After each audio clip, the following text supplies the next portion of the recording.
For 11 years, win or lose, the place to meet at Canada Stadium was at the Appleton Rum Hut. In between the east side stands, right beside Section S and the north end stands, that was the place to meet your friends, enjoy yourselves, and get ready for the second half, or possibly the first half, depending on how early you got to the game.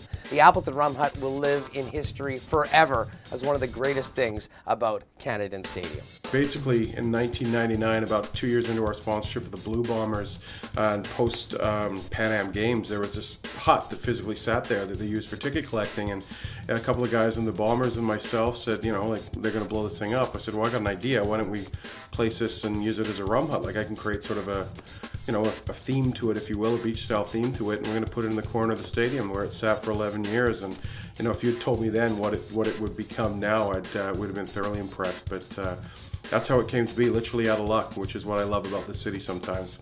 I think what the Rum Hut did for a lot of people was just a congregation place where it was open, you could walk around. It was just like that atmosphere of a Manitoba social. For the price of a ticket, I often said it's the most expensive social in Manitoba, depending on how much your bomber ticket was.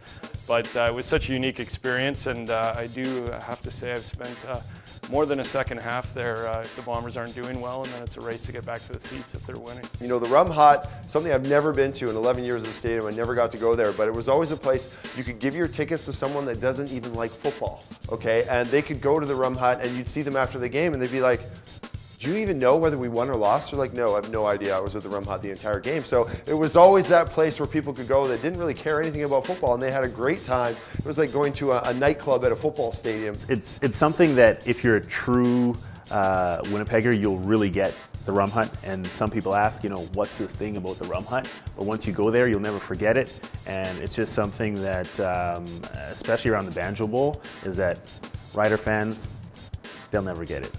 If I won the bid for the Rum Hut, I would just, you know, transplant it right to Investors Group Stadium, and I'd make my own little Rum Hut there. It'd be my own secret club where we could drink, and we have exclusive fans that want to drink there. We continue the whole tradition of the Rum Hut at the new stadium.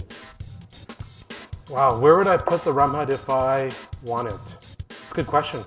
Multiple places I can easily think of, but the one that kind of comes to mind, first and foremost, it's my bedroom.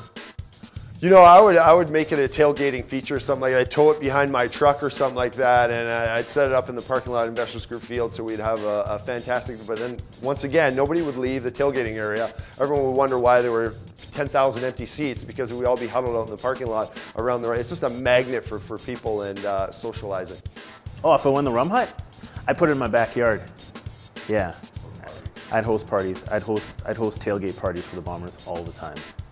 If I won the Appleton's Rum Hut, I would live in it. I'd put a house and a couch in there, or a kitchen anyways. On November 29th, some lucky Blue Bomber fan is going to have a piece of Canada's history at their home for eternity. And we're not talking about the turf, we're not talking about the goalposts, we're definitely not talking about the stands. Of course, we're talking about the beloved Appleton Rum Hut.